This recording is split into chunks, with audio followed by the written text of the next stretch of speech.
ban the driving maul. It's a scourge on our game. Yes, absolutely. We'll be talking about that today, amongst a host of other things. Hi, I'm Paul, the guy behind Driving Maul, your best place for predictions and opinion. And joining me this evening to go over all of that stuff is Osrin. How you doing, sir? I'm doing good.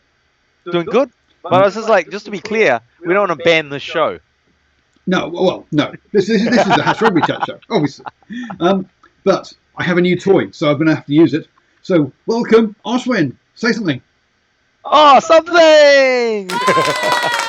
Great to be here, and look forward to discussing our topics that we have lined up. And we're going to have a party. So, yes, I've got some new sound effects on the software that I use. I will try not to use it too much, but hey, it's all fun and games. So, until somebody gets poked in the eye with a stick. You're not going to get poked in the eye with a stick by me pressing. So there you go. So kicking off in the news, who is Warren Gatland actually coaching at the moment? Well, it's probably what looks like it's about 80%, 90% Chiefs, and then a bit of 10% of the old Lions coming in. You'd have to say. He does maybe something like that. Maybe. He seems to put out sort of one sort of quotable thing a week about the Lions, doesn't it? About the British and Irish Lions, doesn't he, for next year? Which is kind of interesting. Now, first off, there was this thing like, there's going to be a warm-up game in the UK before they leave to South Africa, which makes a lot of sense. And it won't be at Twickenham because Twickenham will be hosting the Gallagher Premiership final that day, or that weekend. So it won't be there. But even so, it'll either be in sort of Cardiff, Edinburgh, or London somewhere. It would be silly to have it in London. I mean, hell, you've got the Gallagher Premiership on the same day. At least host it somewhere else. But anyway, hey, money will talk. Let's be honest. But well, it's interesting you say that because it's just like I remember back in the day, it's like when I think it was around the time of the '78 Grand Slam tour for the All Blacks and the like, and when they used to play like a bit, I don't know how many games they played on tour, but they played England, so it can't have been the Grand Slam tour, must have been another tour. They played England twice, so these days they only play one test against England if they go over there, right? They actually played 2 tests. And one was at Twickenham and one was somewhere else. I don't know where it was. I can't remember where it was. But it wasn't at Twickenham, obviously. They didn't play 2 test matches against the All Blacks at Twickenham. So, yeah, there used to be... and I think maybe a few years ago they might have played them at Wembley because the revamp of Twickenham was happening. No, England has never had... no, they've not... England have never played at Wembley for test matches. Wales went and played at Wembley when they were rebuilding maybe the stadium. England have taken games up to Old Trafford and up to St James's Park, so in Manchester and Newcastle previously, but it's very rare. Let's be honest. So yeah, it's very interesting. But anyway, what was more interesting was the teams they might be playing. So the potentially the Maori All Blacks, the Barbarians, or Japan. I mean, that's a decent lineup. Which ones would you think are a good idea? Well, what about the 4th test to settle the drawn series? The 4th, against New Zealand.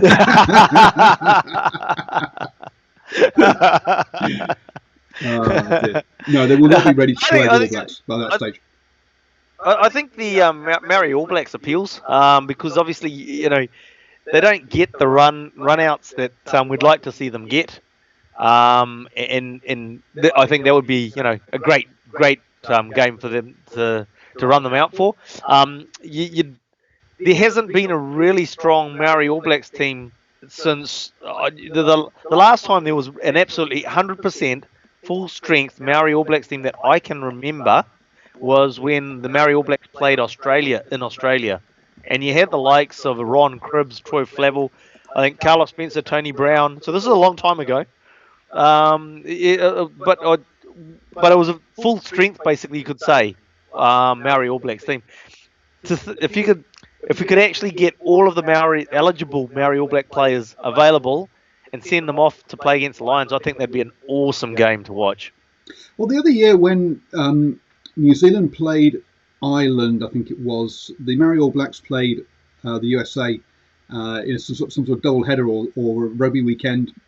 Then I think players like Damon McKenzie and somebody else who were on the main All Blacks tour played for the Maori All Blacks that weekend. So kind of interesting to see, what will happen. I think the one team they shouldn't play is the Barbarians. I'm happy with them playing the Maori All Blacks or Japan, but don't play the Barbarians. I travelled up to Hong Kong 10 years ago now. My God. Was it? Yeah, because they stopped off in Hong Kong on the way to Australia. Oh, right, yep. And because at the time they were sponsored by HSBC, the Hong Kong Shanghai Bank. So the Bank Corporation, by the way. So they played the Barbarians in Hong Kong. So a whole bunch of us flew up there from Singapore for that game, and it is one of the worst games I've ever watched. The Barbarians were an absolute mess. They were just a rabble, and it was just too one-sided, and it was it wasn't really. Sorry. But from what you're saying there is obviously players weren't really released or approached to make it a decent Barbarian squad. I mean, like you sort of see, what was that? The Barbarians, who did they play after the World Cup? There was a Barbarians game after the World Cup. And so the Barbarians played Wales because Gatland then got to coach the Barbarians against Wales in the Millennium Stadium as his sort of goodbye game, and Nigel Owens was refereeing the game. Yep. Right. Yep. And that was a fairly strong team and a good team and went well. So, I mean, like, when those had the Barbarian squads up in the UK, usually at the end of the, what do you guys call it, the autumn tours or sort of autumn internationals at that end of the year, world, and they've generally been pretty strong Barbarian squads or teams, haven't they? Yeah, and basically because New Zealand, Australia refused to pick overseas-based players, and so hence you get all your players like Charles Piatow, etc., who are happy to play for Barbarians. Also, you'll get players who don't get selected for the main one. Simon suggested Brazil or Fiji for that game. Look, I think the Maori All Blacks or Japan will be a good game. To be fair to the Barbarians, they have got a lot more serious than they were 10 years ago. 10 years ago, they were trying to figure out the balance between being amateur and going for beers and actually being competitive. And they went too far the other way, and they have got better and had better performances since then. So maybe it will be okay. But my memory of that game in Hong Kong was just absolutely appalling.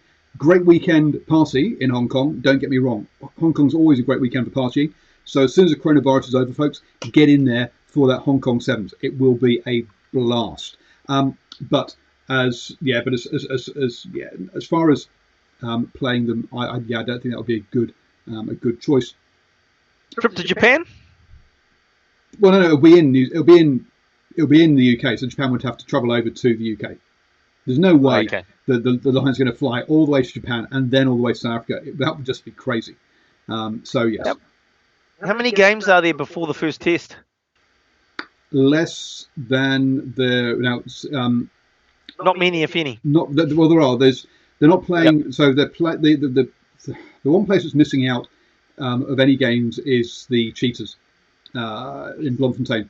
Everywhere else, I think, is getting. So I think so in New Zealand, there was the 5 Super Rugby franchises, the Maori All Blacks, and the provincial 15. So you had 7 games that weren't test games. I think that's been cut down to 5 from memory, but I'd have to go away and look.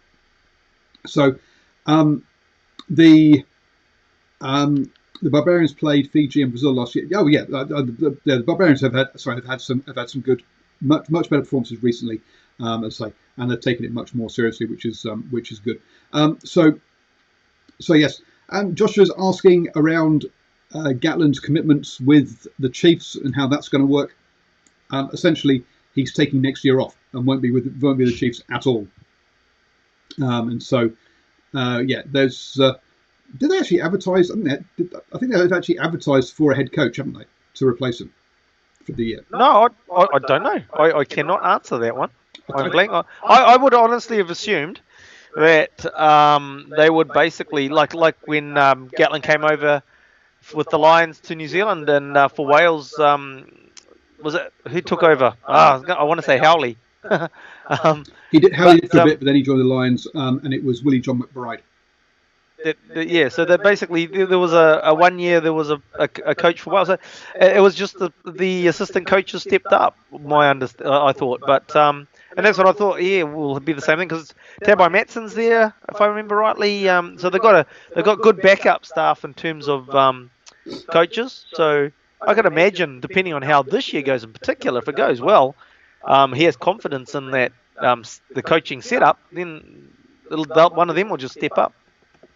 Would make sense. It would make sense. And Tobias Matson was the one I was thinking of. Then when I is who I thought would do it. Then you look at how they sit together in the coach's box, and you have Tobias Matson off to one side.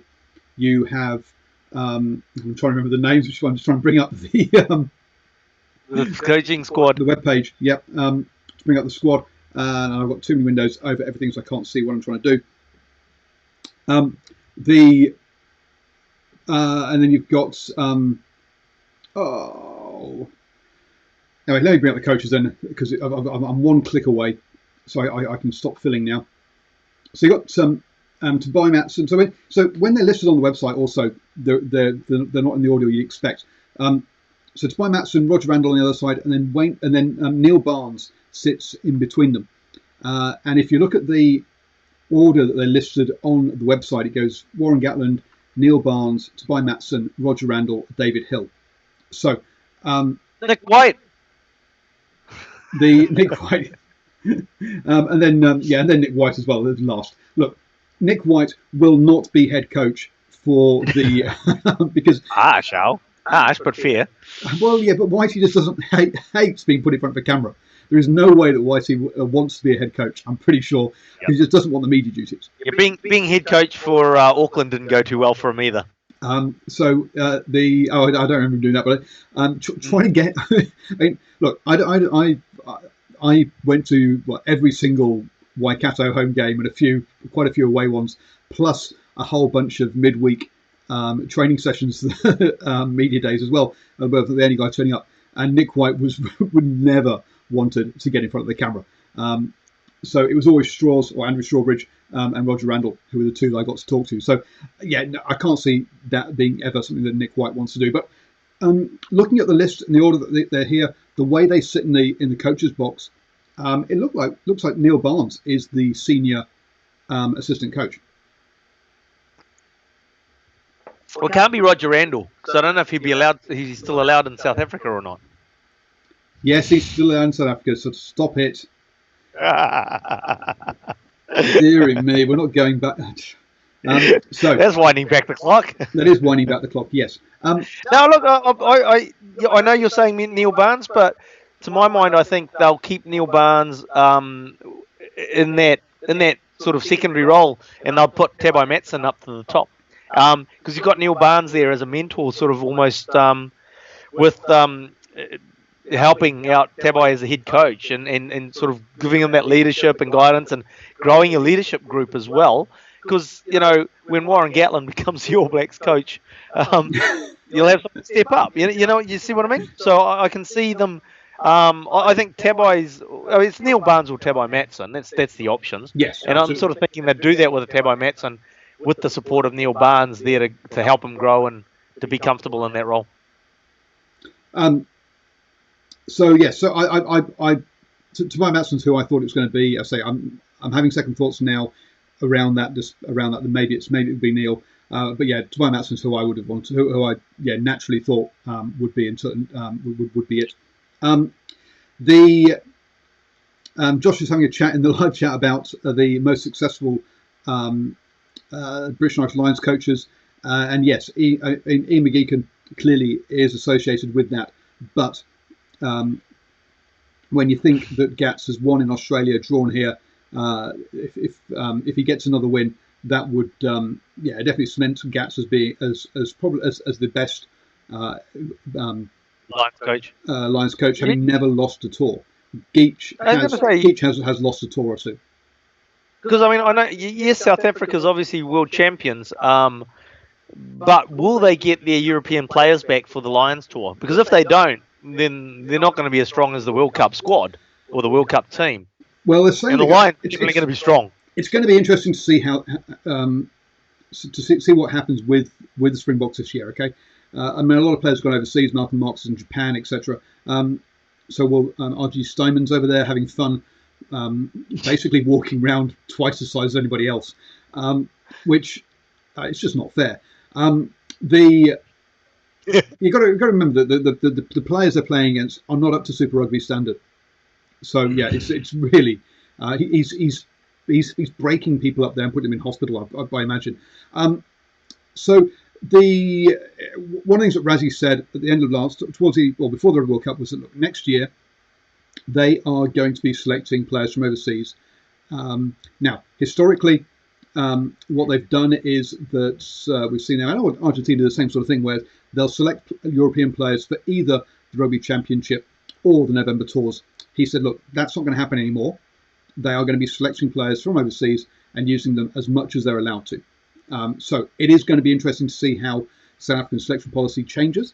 But he has said, that South African players from around the world are available and they won't be making special deals with overseas clubs. Evening, everyone who's joining the chat. Good to see you. Joining us late. We've been talking about the British and Irish Lions. Don't forget, 8 o'clock every Wednesday. Hit subscribe, hit the bell. Don't miss the show. He's saying you're late. Slap on the wrist, boys. Chris was saying, has anyone been following the attendances in the top league? Yeah, it looks like the attendances have improved. There have been some strange scheduling suggestions. Japan is about to try and look at setting up a different professional league. It's all a bit of a mess in Japan at the moment. If their administrators were half as good as the rugby players, they would be a force to deal with. We normally at this point have a quick chat about the World Rugby rankings, but they've not changed since last time. So Mickey Mouse moments of the weekend, and boy, the Saracens players do not help themselves at all. What's Marco done? Mako Vinopoula's come out and gone, I have no regrets at all. If I had the choice to do it again, I'd do it again knowing what has happened. And he's talking there about his financial dealings with Nigel Ray. So even though he knows it broke the rules, even though he knows it would mean the club would be would get relegated and docked all his points and fined 5 million, whatever it was, pounds, he'd still do it because, hey, you know what? We've got to look after our futures. Is basically what he's saying. And it's like, mate, look, you're not helping yourself. No. Yeah. Or No. No, but this is what players do, isn't it? They just keep towing the party line. I mean, like, on the sports news tonight. He said, look, any opportunity that can help or sort a little bit of our future after rugby, we're more than willing to look into. That was our thinking when we first invested with Nigel, and it's not changed. Well, I get that, but it's just invest it legally. Don't break the laws of the game. Simple. So yes, mate, you're a real Mickey Mouse for saying things like that. Just say either say nothing, or just say I've got no regrets. At the time, I did what I thought was right. Bygones are bygones, and move on. But to say I'd do it again is just Muppet material. Yeah, Muppet. Yes. No, I was just going to say this is but players keep towing the party line because they don't actually know anything better to say, so they say something stupid. It's just like, as I was going to allude to on the sports news tonight, not rugby related, but there's a team they're going to do something before a match, or they're not going to do something before a match. They interview a player and he goes, Yeah, the team agreed on there. We all came to an agreement as a team, and that's what we believe in. And it's just like, what is it that you and the team actually believe in? But no, you're just towing the party line. So you go, oh, this is what the team. You don't know what the team believes in. You might not actually agree with it, but you're just towing the party line.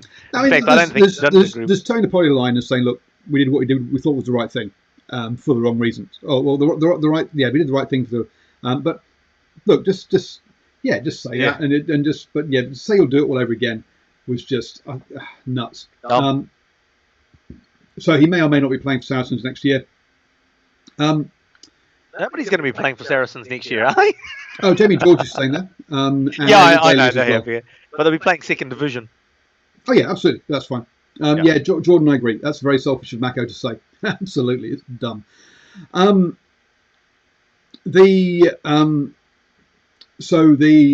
must say, I've not been Simon. I've not been following sevens. I'm not going to be touching on sevens this evening. I'm surprised at Germany's success, but anyway, that's a totally different topic and rabbit hole I'm not going to head down. Congratulations to Tom Curry. Sorry, congratulations to Ben Curry.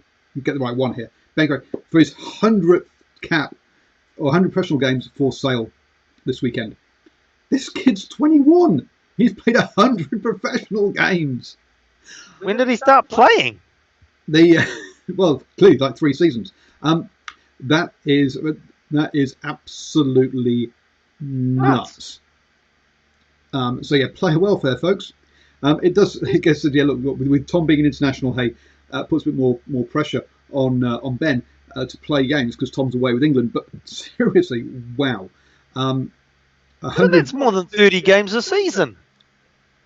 Wow. And somebody quick, get Oscar a medal of distinction for his mathematics. Because I'm Asian. No, because you can divide by 3. Yes, you're quite right. It's more than 30 games a season. Yes, it is playing a lot of rugby. All this player welfare stuff. I think 36 is from memory, is the maximum number of games that they're allowed to play in the Guinness Premiership, which is just a lot of rugby. Players like Richard McCaw were averaging closer to 20 this season. Go on. How many games a season is there? Like in the European, like obviously you got the Premiership, you got Heineken. How many games are there? So the Premiership is 22 rounds plus 2 rounds of playoffs. Now that doesn't really affect Sale normally, to be honest. The European competitions is 6 rounds plus again 3 rounds of playoffs that Sale don't normally get that involved in. So first team games, there are 28 games a season. Then you've also got the A-League. You've also got the what used to be the Anglo-Welsh Cup, which is now the A-League, which is a further 6 games plus 2 playoffs as well. So yes, it's there are a lot of games they can play in. Jeez. But that's and sorry, just to digress a bit more. So how big are the squads that they generally keep then? They're keeping more than like 28 player squads then, or 30 player squads. They've got to be a bit more than that. Yes, absolutely. And a lot of the A-League games are, what's called the Premiership Cup now. Premiership Cup games are a lot of those players will be academy players normally playing in those games. To be fair, so it's more that 28 again plus 5 rounds of playoffs. So they're looking at really a 33 game season plus a few filler games, plus another 8 games on top of that. So he's probably got a couple of seasons left on him before he's all washed up then. Well, yes, exactly. So take a few games off, mate. You've done 100. I think you deserve a rest. Go have a season in Japan with RG. Clearly player welfare really is high up the list, and why the Players Rugby Association threw the toys out the pram when there was a suggestion of South Africa joining the Six Nations. Except it wouldn't affect these kind of guys because these guys are not playing international rugby at the moment. The only players that seem to get looked after are the internationals. If you're not playing international rugby, well then let's get that whip out and drive you play, basically. Yeah. If you've got the Super Rugby the Gallagher Premiership, the Pro 14, the Top 14, the top league in Japan, Major League Rugby going on, the Six Nations talk and chat as well. How do you break through all that noise to get some coverage? You come on DrivingMaul. You play Chesley and Colby at 10. 10. You take a player who by a lot of people is perhaps the best. The best fullback in the world. One of the best wingers in the world. Absolutely, you'd be fair to say that. One of the most talented players in the world, and you decide to play him in a totally different position than he's ever played before. And yes, that's what Toulouse did. They put Chesley and Colby at 10, presumably because their 10 and their 12 are away with France currently. It was kind of like, oh, hang on a second, our 10 and our backup 10 are both playing for France. What are we going to do? Well, Chesley, I hear you're pretty good at this rugby game. Why don't you have a go? You've played this game rugby thing? Have you done this rugby? Can you play 10 for us? No, look, I mean, when I saw this and you look at the type of player he is, although he wouldn't have had a lot of game time, and that's going to be the biggest issue, is he didn't lack of game time in that position. I have no issues, and I don't see why I should be confident, but he'll be amply confident in being able to play in that 10 position. I think he's just got fantastic skills that would just suit that position anyway. I think my point apart from the lack of game time, there's something like 30 odd games at the weekend to watch, and as Simon said, I watched that game. He says, and it was actually a decent game to watch. I mean, in all seriousness, fantastic marketing ploy. There were a lot of people who were like, I'm going to watch that game because, boy, imagine what this could be like. Unfortunately, he lost. How to work out? Racing 92 won. But I mean, Colby was making his touchline conversions, and he had a good game. So yeah, it's an interesting one. But so I guess put that out there for folks in the live chat. Who would you like to see play at 10? Do you think that would break through the noise and would make you watch a game just to see, or what it'd be like to see that player playing 10? And we'll come back to that in about 10 minutes. I was going to say, like, to my mind, Chesley Colby's sort of like in that same mould as a Damien McKenzie. But we've seen him do it already. We know what's going to happen there. Yeah. We know absolutely. If you're playing Damien McKenzie at 10, don't pass the ball to him, throw it behind him, so he has to turn around, pick it up, and play on the fly. He plays much better that way than actually having to catch the ball. Yep. Yeah, absolutely. And that's the sort of thinking is like, the fact that they could chuck him in their marketing ploy, get him in there, get people eyeballs on him, seeing how he goes, but also down the track works great for them, because if they can give him more time to get some more experience at 10, then that Damien McKenzie type factor, how they utilise him, comes in where he plays 15. But no, the play's just broken up. Now, when the play's broken up, you want a Chesley and Colby at 10 getting the ball. Well, this is also fantastic for the Springboks, let's be honest. Look, what they did during the Rugby World Cup is they had Willie LaRue at 15, and he played not as a equal second playmaker, but he did definitely play as a second playmaker. Seeing Chesley and Colby, as you say, get that experience at 10, he'll be able to do the same sort of thing for them, for the Springboks. Now, what I want to see, actually, I'm going to go with my own one. I want to see RG Stamen have that go for the crash ball 10. I think it would work in Japan. Don't bother kicking it. You want to see RG Stamen at 10 because you're just you're English and you're used to seeing 10-man rugby, and that would be perfect 10-man rugby. Yeah, but look, if you look at like someone like Rob Andrew, he never crashed the ball up. He just kicked it, right? So that's not him. That's not an RG. Crash ball 10, absolutely. Laumapi, come on, Hurricanes. You've not got a decent 10. Put Laumapi in at 10. Let's see how he goes. There's another one. Crash ball 10. That's a bit harsh on the Canes after they won on the weekend. Sorry? That's a bit harsh on the Canes when they won on the weekend. They beat the Sharks, didn't they? Well, yes, true. Yes, they did. Talking of Super Rugby, though, Australia, 0-6. They've not beaten an overseas team. Even the Sunwolves beat the Rebels in the opening round. And yeah, so Australia now have played six, or the Australian franchises, so the Rebels, the Reds, the Crusaders, the Crusaders, the Brumbies, and the Waratahs have played six teams overseas, six overseas teams, and have lost every single one.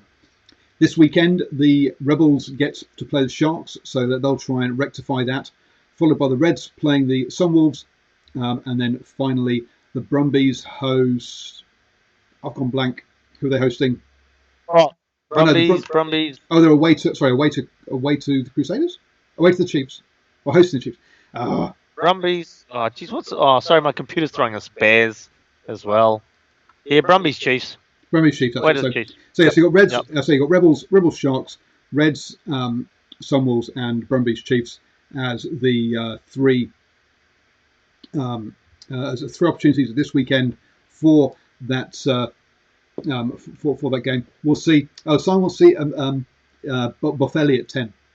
Not a bad shout. I think he'd handle that quite nicely. Yep. Then okay, look, you want to talk about this driving mauls? Are they a bad thing?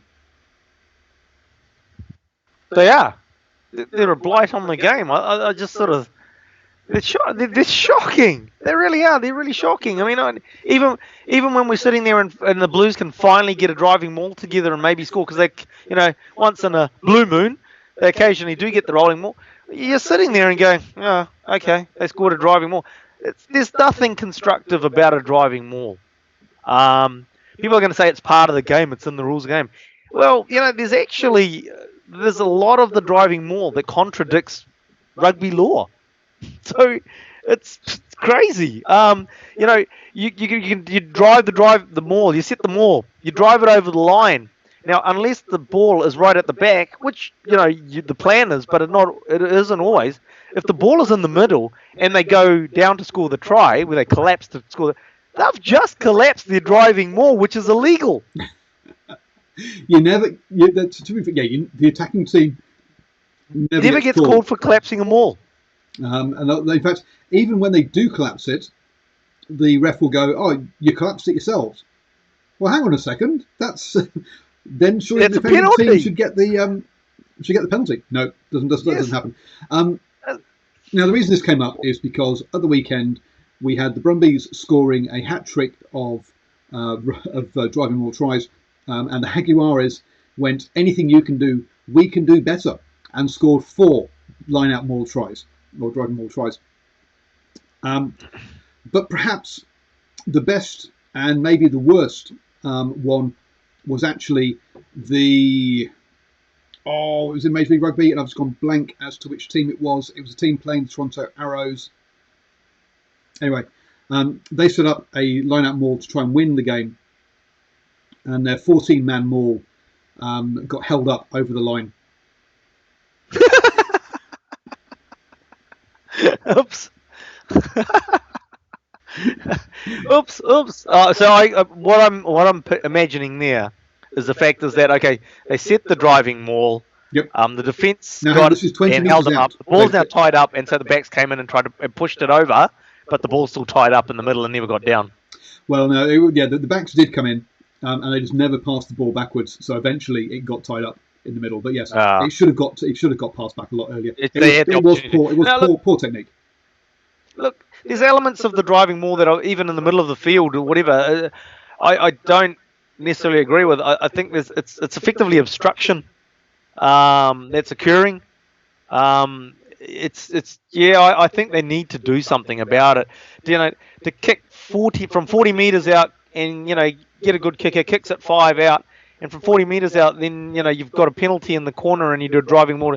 It's within the rules of the current game, apart from the fact that the referees don't call attacking teams for collapsing. But is that what we really want to see? Is that what the game's about? No, it's not. I'm not sure. We try and say it's a game for all sizes, but let's be honest, it's not anymore, right? There's very, very few small players or small people who can play rugby. It's just for big people. You're not being sizist, are you? Yes, I am being sizist. Now it's for big people and very big people in the case of locks, but it's still. I mean, all your all your props are 6'3", 6'4", whatever. I mean, they're big. They're tall people. So if you're not well over 6 foot, forget it. You might as well not play. Do we actually, by taking out the driving maul, do we remove that role for the fatty to do all that grunt push work? So do we keep does it perhaps keep them involved in the game a bit more rather than just making it tall, skinny guys? No, the fatties aren't really the big factor in a driving maul anyway. I mean, obviously it helps, but at the end of the day, it's all about technique, setting it, getting it set properly, and once it's set, there's nothing you can do against it. So really, the fact that you've got two fatties in a team aren't going to make a difference to a driving maul. If you didn't have any fatties in the team, if you set it properly, it's done deal, and you'll score from it. And people like Rory Arnold did very well at disrupting a lot of mauls and swimming through. I'm not anti them. I just wish teams wouldn't just do that. That they need to do something more. But the thing is that, I think the problem comes back to the fact is that there's a lot of incorrect calls that happen around the driving maul time. You know, we've just highlighted Rory Arnold swimming through. The number of times you see a player going, well, hang on, he started at the back. The fact that the opposition's screwed the maul to the left or right, that's not his fault. He started at the back, and then he gets pinged for coming up the side. Well, he's come up the side because the attacking team has turned the maul. And so, you know, there's little things like that, I think, that need to... if they allowed that to happen, then we could see some defence of a maul happening, and you'd probably see less of the Brumbies and Hagiwaris driving maul efforts. So yes, one of the suggestions we had in the chat was we reduce driving maul tries to 4 points with no conversions. Which could make which make it different. But you're right. It's one of the problems is we're getting referees a bit like at scrum time, just guessing as to what's going on because we're just too many bodies to see what's happening, which is part of the problem. Jordan Clark. Yeah, if they get rid of the driving maul, it makes the All Blacks even more harder to beat. Oh dear. So it's actually just a Kiwi thing. Okay, Archie. Now I know. Now I see why you don't like them. Jeez. I don't know. Yeah. Anyway. Oh, look. I mean, if we want at the end of the day, I mean, you know, if it happens once or twice in a game, yeah, that's fine. But you know, when you've got a game, three tries, and that's the only way they were ever going to score the Brumbies. I saw the first half of the Hagiwaris game, so I only saw where the Reds were really playing well, and the try on half time by Buffali, which was okay, sure, but that's another by the side. But you know, it's like they're winning a game and all they've got is the driving maul. Yeah, I don't know. It just seems wrong. Okay, well we'll move on now then. Moving right along.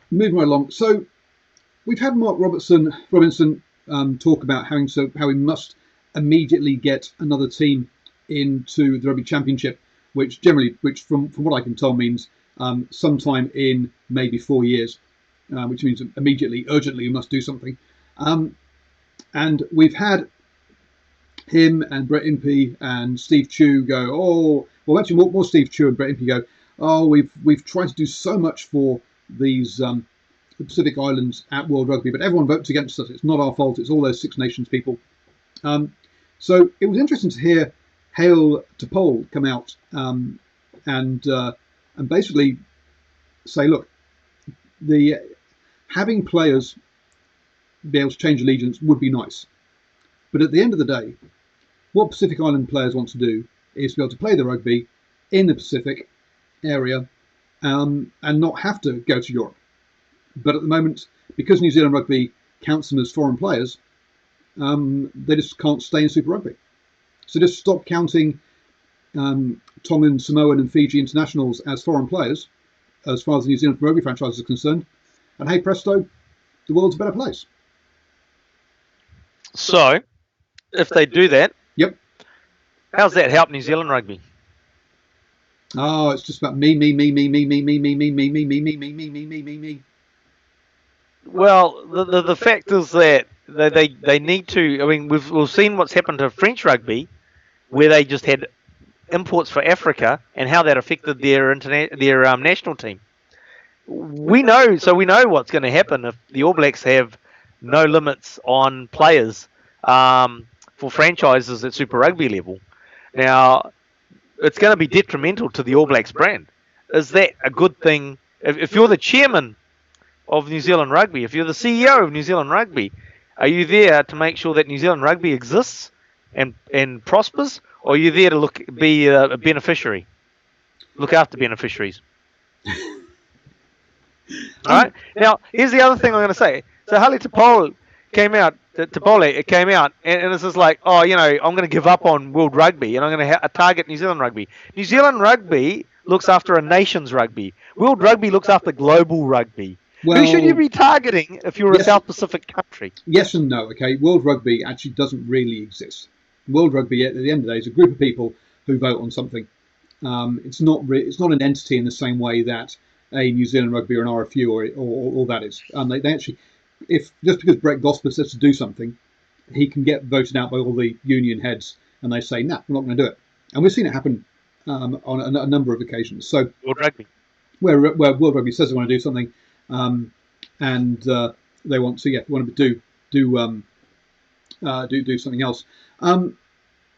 He'd be better off targeting Australia and saying, why don't you put more South Pacific players in your teams? They're the ones that need the strengthening up. They're the ones that are 0-6. Well, okay. So when you look at all of the, I started it. Sorry, folks, and I've stopped doing it now. Back in 2015, I wrote an article where I looked at where all the overseas players, not all the overseas, where all the players who were at the Rugby World Cup, where they were born, and said, right, okay, so how many overseas players does each team have? And the highest teams were actually, or two of the teams that were at the higher end were Samoa and Tonga, because most of their players were Kiwis, were here, so they lived here, came through the New Zealand system, and then there's being a second generation, they could get in through the mum dad or the grandma granddad rule, and play for Samoa and Tonga. Now, if you travel around South Auckland when there's a Tonga game on, you'll see they feel Tongan, even though they live in New Zealand, have been brought up in New Zealand. They feel so. Look, it's not that they don't feel part of it. So the so look, they're here, they live here. I can see why you talk to New Zealand Rugby and try and get them to increase the number, or not count the Pacifica players towards the overseas category. Now, what I might say is, okay, look, I'll do that, but you're then only allowed 2 overseas players rather than 3, because Samoan, Tongans, and Fijians don't count towards that list, because let's be honest, the number of foreign players here is fairly slim. We have a couple of players from Japan, 1 or 2 from South Africa, and that's pretty much it. But if you just that way, to me, I think that would have been I'm not anti having more or not counting Pacifica players in that thing. I don't think it would chase out. I don't think because then you care Kiwis, because they'd expect the same salaries. I don't think you'd have the problem which you get in France, which is where basically they can pay Pacifica people less money than they pay local people to play. Here, I think you couldn't do that in New Zealand because they've been brought up here. They expect the same sort of value. They expect the same sort of money. I think John is watching the show from the start with his live comments. Thank you for joining us, John, in the live chat. I was just going to look, but the thing is that these guys keep coming back and looking at New Zealand Rugby to be some sort of philanthropist organisation that's going to basically save South Pacific Rugby. New Zealand Rugby is not in that position. New Zealand Rugby has its own battle to fight. In 30 to 40 years, I can see a time when the All Blacks are going to be in the same boat as the South Pacific nations, where we just won't be in a position to be able to fight the money from Europe, fight the money from Japan, and they're going to have to do the same thing that South Africa's done, where you have to start picking players from overseas. Mitre 10 Cup is, and this is all NZRFU's fault. They put all the eggs in the All Blacks basket. Mitre 10 Rugby's on life support. Super Rugby's going the same way. One day there's going to be a change of board level that's going to understand this and realise this, and it's probably going to be too late. But they're going to have to focus on how they maintain the profile of rugby in this country, in New Zealand, because at the moment the profile of rugby in this country is waning and going downhill fast, and the people are asleep at the wheel at the top. And it's just like they're just putting the eggs on the All Blacks basket, and it's going to come back to bite them in the bum big time. And it's just a case of when, not if, unless they change. And even then, it might be too late. So two things. Let's do the one that's happened. Actually, no, I'll do the one first. Listen to a interview between the head of digital or the head of media. I think it was media or digital anyway for New Zealand Rugby. And one of the stats he kept talking about was that 80% of their fans were overseas. It's like, hang on, but those 80% can't buy tickets. Now, fine, I get that they need to concentrate on those to a certain extent because that's how they get people like AIG as sponsors. Okay, I get that.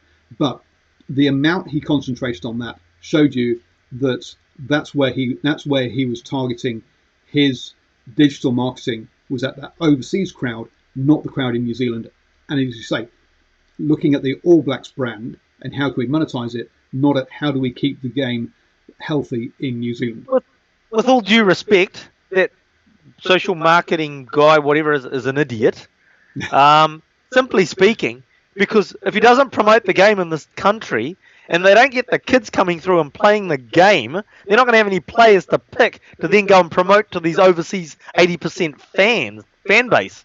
It's just like, how dumb can these people be? Is that you can't neglect one area while you think that the gold is the other area. They wouldn't say they were neglecting it, or they would say, look, it's also the responsibility. But they are. Well, okay, I get that. And they would also say, look, it's responsibility of the local unions to grow the rugby in those areas. It's responsibility of the Super Rugby franchises to grow.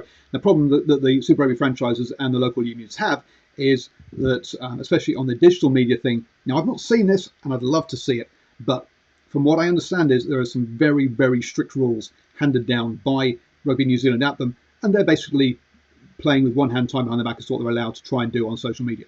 Now, also, they are very small organisations, okay?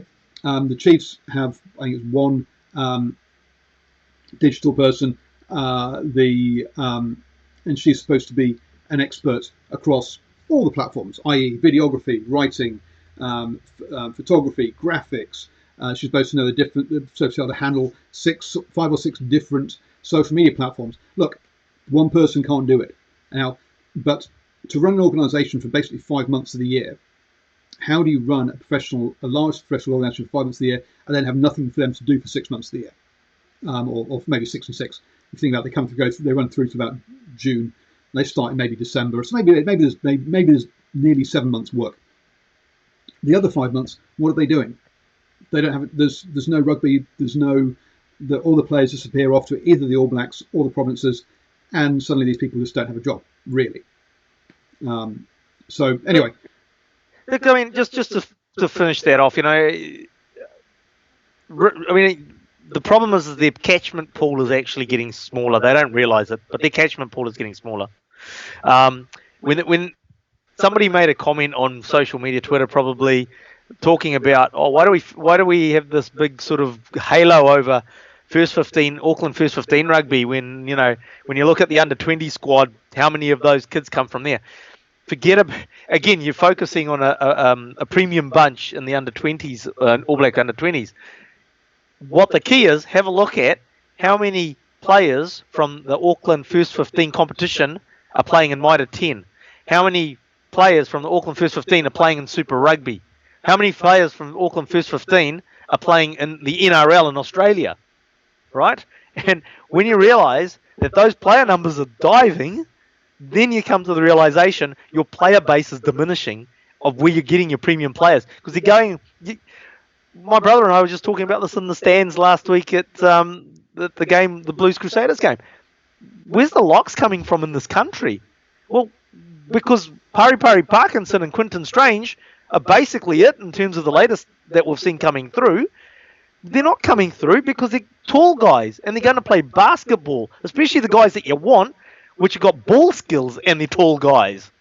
So it's just like, honestly, it's just, I'm at the stage of pulling hair out because these guys at the NZRFU I need to pull out. It's all gone.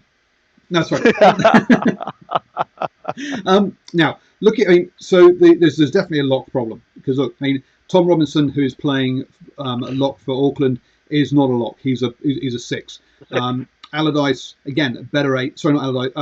Tyler Ardron, a better 8, and he's Canadian as well. Then he is a lock, playing a lock for the Chiefs. You head down to the Highlanders, and what's the guy with the big, not Parry, Parry Parkinson. He's more a 6 than No, he's a lock. No, Parry Parkinson's a lock. Yeah, he's a lock.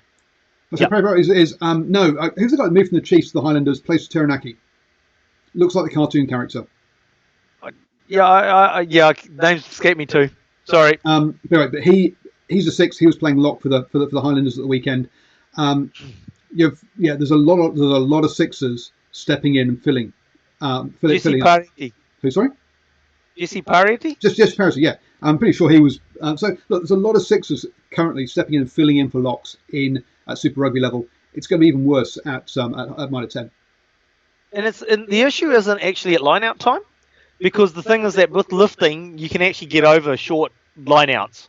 Yeah. Because they're easier to lift, in fact. The issue is at scrum time.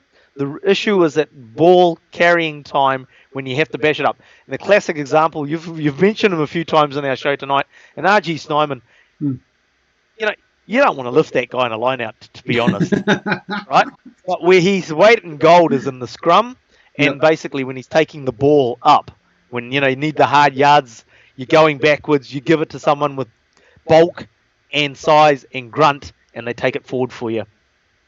So the second one here that happened today, and you noticed it, I noticed it, other people noticed it, but I put a tweet out. So 2 Degrees decided they would send an email out today saying Super Rugby is kicking off. What do you mean kicking off? You better explain who 2 Degrees are. Oh, because not everybody will know. They're my mobile phone company. Provider. Cell phone company. They also do a bit of broadband and other stuff like that. But they sponsor all of the Super Rugby franchises in New Zealand. As you can see, he says reaching for his jersey. I think they're on. Oh, it's not. I've got a sponsor free. An old one. No, this is last season's one, so it should have had. Generally, on the side, about there-ish on the jersey, you'll see a 2 Degrees if you're watching Super Rugby. Anyway, they're not the replica jerseys. Interesting. Anyway, it's 3 weeks into Super Rugby, and they decide to send out an email saying, "Hey, Super Rugby's kicking off." Yes, it might have been 2 years ago, but not this year. So yes, when your major sponsors, and look, they're a major sponsor. They're one of they're a big corp as far as New Zealand goes. Okay, and that's what New Zealand doesn't do big corporates really, but there's they're kind of a corporate here, and that's just Mickey Mouse. I'm sorry. I did offer them on Twitter that I could help them out with their tweeting about Super Rugby. So far, they've done 1 tweet this year about Super Rugby, and that was to get free tickets to the Blues Chiefs game. But the crazy thing about that is that these companies are investing. Again, I just take a breath. These companies are paying money to sponsor, to get exposure for their brand, etc. But they're not leveraging the opportunities that they have. And then when people like yourself, and you won't say it, but it's like people like yourself that can go along and assist to leverage the brand in a positive way, because you'll only do positive stories, they don't get it, and it's just like they've got young millennials. Sorry, I'm an okay boomer. I'm not really a boomer, but I'll say okay boomer. You get young millennials that know the whole world, know everything about the world, and this is what we need to do, and this is what we need to do, and it's just like, no, Well, okay. it's not what you need to do. It's exposure is what you need to do. Let me break down the corporate reason as to what the problem is. You've got a department called sponsorship who deal with sponsorship. You've got a separate department within marketing, so also in marketing, called social media, who handle social media and do a lot of customer service as well over that social media. Now the sponsorship guys go, you've not got the manpower or the skills, we don't think. We're going to hire our own agency who do know how to do social media marketing and are experts at this to do it for us. So the people who handle the 2 Degrees accounts basically are not allowed to tweet out about Super Rugby or post on Facebook about Super Rugby unless it's come from this agency. Now, what's an agency going to do? They're going to say, okay, what do you want to achieve? Here are the KPIs, and then they're going to try and meet those KPIs in as simple and as low risk a way as possible. Okay, that's basically what they do. So you've got a brand like 2 Degrees that's supposed to be a fun, doing things fair, a fun brand because, hey, it's about mobile phones. Mobile phones are fun things. But they're not going to do fun things because they've hired an ad agency who'll do very safe things to just achieve those KPIs that they've been told to achieve. And as you say, that means they won't take any risks, which means they won't actually achieve what's best for it. And hence, because they go outside of it, they can't. And so hence they won't come to me because that agency wants to keep all the cash for itself. They have a budget and that's where the profit wants to go. The last thing they want to do is to hire influencers, hate the term, but that's what I would come under to help them out with that kind of stuff. So that's why that's why we end up in this situation. It's because of outsourcing, essentially. So yeah, it's just a mess, and it's not necessarily about millennials, or whatever, but it's about the corporate structure that's a joke. But yeah, what it needs is somebody higher up to go, you know what, I get it, and actually I'm senior enough that I just go, do this, do that, and do the other, go away, because that's how you get stuff done in corporates. You go up the ladder until you find someone who's senior enough just to go, I know what the rules are, I know what the processes are. I'm sorry, folks, but that doesn't make sense. Do it this way. But will they get high enough up? I don't know. I don't know if I don't know who that person is at 2 Degrees. I am DMing 2 Degrees, trying to persuade them with things like pointing out they didn't use the right hashtags on the one tweet they did. They didn't put Eden Park Twitter account in there who would have retweeted the tweet for them. This sort of stuff that is basic social media marketing skills, they just didn't do, because what they did was they took their Facebook message and copied and pasted it and put it in Twitter, and different platforms work in different ways. There's been one person that I've come across that's done social media, like in terms of our rugby circles we're talking here, nailed it basically. And there's a chap, unfortunately, I think he might be a fellow Englishman, but James Rugby, who was at the Blues some years ago now, and he absolutely nailed it when he was doing it. He held competitions to get the engagement with the fans on Twitter, so people were coming back all the time. He set it up so that you became a top fan. Who was going to be the top fan this week by retweeting, posting, all that sort of thing. So it became a competition within the fan group to post as much as you could. So you could be that top fan. That's how I scored my free jersey. And look, a free jersey for them is peanuts. Let's be peanuts. Honest. I did an interview with no, I'm going to go there. And you've outsourced basically all of that content creation to some people who are doing it for you for free, because they are fans. They want to say positive things about you. They want to help you spread the word. But anyway, wind it back. Few more minutes. Let's just do 2 more things then. One, privatisation of Super Rugby franchises. Would it work? Well, they sort of like, okay, so the New Zealand franchises, obviously there's a couple that have been brought back into the fold, Blues being one of them. You've got, but I don't know, so I assume that the others are still basically have been sold off to a 49% stake. That's the thing, isn't it? Okay, so non-controlling stake. So how about going for a controlling stake? 100%. Yeah, look, that would I think they need to go there, tell you the truth. You think they need to go there? Simon reckons I think so. It wouldn't work. There's not enough rich people in New Zealand. Now, let's be honest. Only one team in the Gallagher Premiership makes a profit. All the rest make a loss. Hence, they have rich people who own them and are happy to lose money each year because, hey, they enjoy owning a rugby club.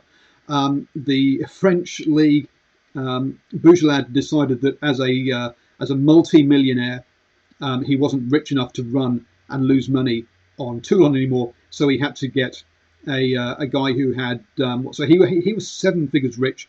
He had to go to 8 figures rich, i.e. just below a billionaire, and he sold it to him because that guy was rich enough to basically lose money at Toulon. So it gives you an idea that in France they lose money too, even with their big TV contracts. So look, I think there is definitely an element here. Yeah, there is not the private money in New Zealand to be losing money hand over fist running these things. They do not make a profit for a couple of reasons, one of which is they have to play in council stadiums and have no control over the stadium, which gives them all sorts of problems and issues.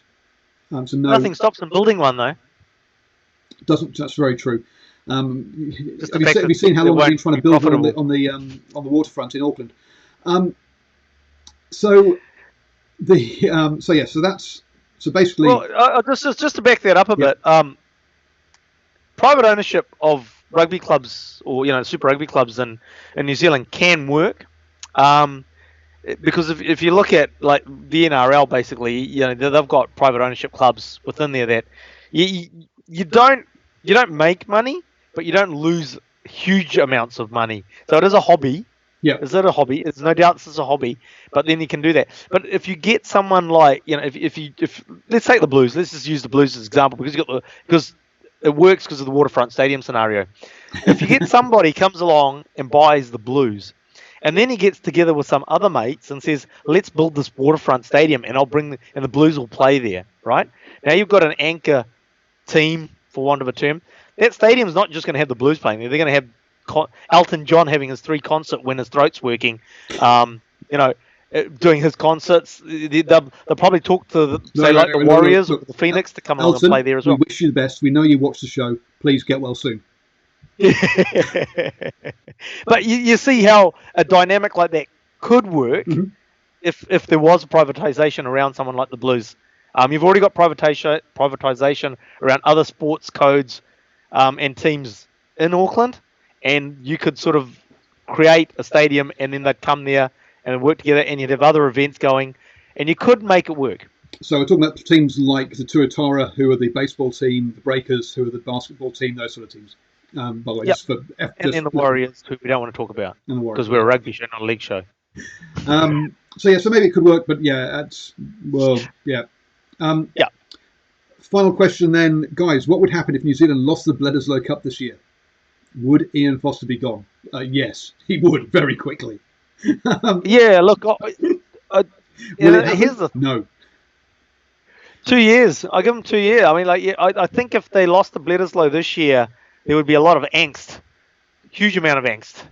But I suspect that he would get next year to regain it, and then that wouldn't happen, and then he'd be gone. There would be a certain size of, as long as the All Blacks didn't play too badly, there would be a certain element within New Zealand that would have gone, thankfully at last, it's a competition, it's not the same thing every year. If they lose it 2 years on the trot, well, then stuff will be hitting the fan. But I think there will be a fairly large audience, a fairly large group in New Zealand. Now, not all of them, don't get me wrong. There'll be definitely a chunk saying, kill Foster. Never mind, sack him. But there would be a sizable chunk who would go, thankfully at last we've got a competition, this means something. It hasn't meant anything for the past decade. Well, I still think that large proportion of fans will go, oh, yay, it's a competition, let's sack Foster.